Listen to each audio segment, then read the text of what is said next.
Hi friends, welcome back to Sangam Saviruchi cooking ಚಾನಲ್ಗೆ. ಇವತ್ತಿನ ರೆಸಿಪಿಯಲ್ಲಿ ನಾನು ಹಸಿಮೆಣಸಿನಕಾಯಿ ಚಟ್ನಿ ಮಾಡಿ ತೋರಿಸ್ತಾ ಇದ್ದೀನಿ, ನೋಡ್ಕೊಂಡು ಬನ್ನಿ ಫ್ರೆಂಡ್ಸ್. ಇಲ್ಲಿ ನಾನು ತವೆಯಲ್ಲಿ 2 ಸ್ಪೂನು ಆಯಿಲನ್ನು ಹಾಕ್ಕೊಂಡು ಈ ರೀತಿ ಹಸಿಮೆಣಸಿನಕಾಯಿನ ಮುರಿದು ಹಾಕ್ಕೊಳ್ತಾ ಇದ್ದೀನಿ, ಇಲ್ಲಾಂದರೆ ಮುಖಕ್ಕೆ ಸಿಡಿಯುತ್ತೆ. 20 ಮೆಣಸಿನಕಾಯಿನ ತೊಗೊಂಡಿದ್ದೀನಿ. ಇವಾಗ ಚೆನ್ನಾಗಿ ಫ್ರೈ ಮಾಡ್ಕೊಳ್ಬೇಕು. ಗೊತ್ತಾಗುತ್ತೆ ನಿಮಗೆ, ಮೇಲೆ ಬಣ್ಣ ಎಲ್ಲ ಚೇಂಜ್ ಆಗುತ್ತೆ ನೋಡಿ. ಈ ರೀತಿ ಆದರೆ ಕರೆಕ್ಟಾಗಿ ಫ್ರೈ ಆಗಿರುತ್ತೆ. ಇವಾಗ ನಾನು ತೆಗಿತಾ ಇದ್ದೀನಿ. ಹಾಗೆ ಹಣ್ಣಾಗಿದ್ದು 1 ಟೊಮೆಟೊನ ಕಟ್ ಮಾಡಿ ಅದನ್ನು ಕೂಡ ಅದೇ ಆಯಿಲಲ್ಲಿ ಫ್ರೈ ಮಾಡ್ಕೊಳ್ತಾ ಇದ್ದೀನಿ. ಇವಾಗ ಗ್ಯಾಸ್ ಆಫ್ ಮಾಡಿಕೊಂಡು ಅದನ್ನು ಕೂಡ ತೆಗಿತಾ ಇದ್ದೀನಿ ನೋಡಿ. ಇಷ್ಟು ಫ್ರೈ ಆದರೆ ಸಾಕು. ಈ ಹಸಿಮೆಣಸಿನಕಾಯಿ ಚಟ್ನಿಗೆ 1 ಗಡ್ಡೆ ನಾನು ಬೆಳ್ಳುಳ್ಳಿನ ಬಿಡಿಸಿ ಇಟ್ಕೊಂಡಿದ್ದೀನಿ.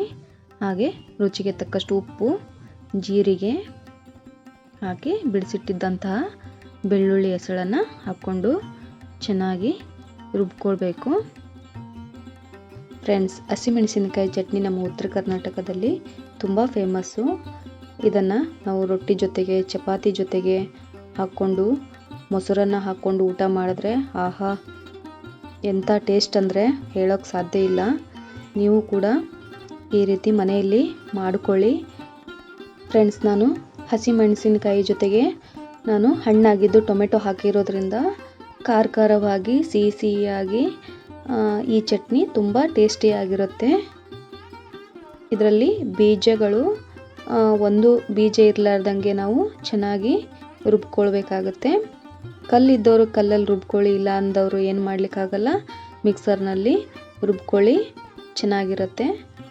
ಫ್ರೆಂಡ್ಸ್, ನನ್ನ ಚಾನಲನ್ನು ಇನ್ನೂ ಯಾರು ಹೊಸದಾಗಿ ನೋಡ್ತಾ ಇದ್ದೀರಾ ಪ್ಲೀಸ್ ಸಬ್ಸ್ಕ್ರೈಬ್ ಮಾಡ್ಕೊಂಡು ನೋಡಿ. ಹಾಗೆ ಪಕ್ಕದಲ್ಲಿರುವ ಬೆಲ್ ಐಕಾನ್ ಪ್ರೆಸ್ ಮಾಡಿದ್ರೆ ಆಲ್ ಅಂತ ಬರುತ್ತೆ, ಕ್ಲಿಕ್ ಮಾಡಿ.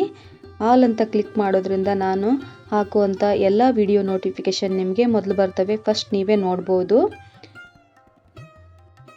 ನೋಡಿ. ಫ್ರೆಂಡ್ಸ್, ಇದರಲ್ಲಿ ಬೀಜಗಳೆಲ್ಲ ಸಣ್ಣ ಆಗಿದೆ, ಚೆನ್ನಾಗಿ ರುಬ್ಕೊಂಡಿದ್ದು ಆಗಿದೆ. ಇವಾಗ ಹಸಿಮೆಣಸಿನಕಾಯಿ ಚಟ್ನಿ ರೆಡಿಯಾಗಿದೆ ಫ್ರೆಂಡ್ಸ್.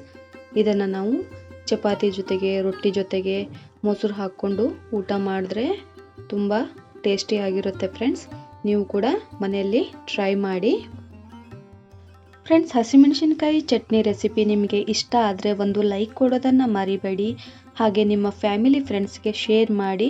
ನನ್ನ ಚಾನಲನ್ನು ಇನ್ನೂ ಸಬ್ಸ್ಕ್ರೈಬ್ ಮಾಡದೆ ನೋಡ್ತಾ ಇದ್ದರೆ ಪ್ಲೀಸ್ ಸಬ್ಸ್ಕ್ರೈಬ್ ಮಾಡಿಕೊಳ್ಳಿ, ಸಪೋರ್ಟ್ ಮಾಡಿ. ಹಾಗೆ ಕಮೆಂಟ್ ಮಾಡೋದನ್ನು ಮರಿಬೇಡಿ, ಹೇಗಾಗಿದೆ ಅಂತ ತಿಳಿಸಿ. ಮತ್ತೆ ಸಿಗ್ತೀನಿ ಮುಂದಿನ ರೆಸಿಪಿಯಲ್ಲಿ. ಅಲ್ಲಿವರೆಗೂ ಧನ್ಯವಾದಗಳು.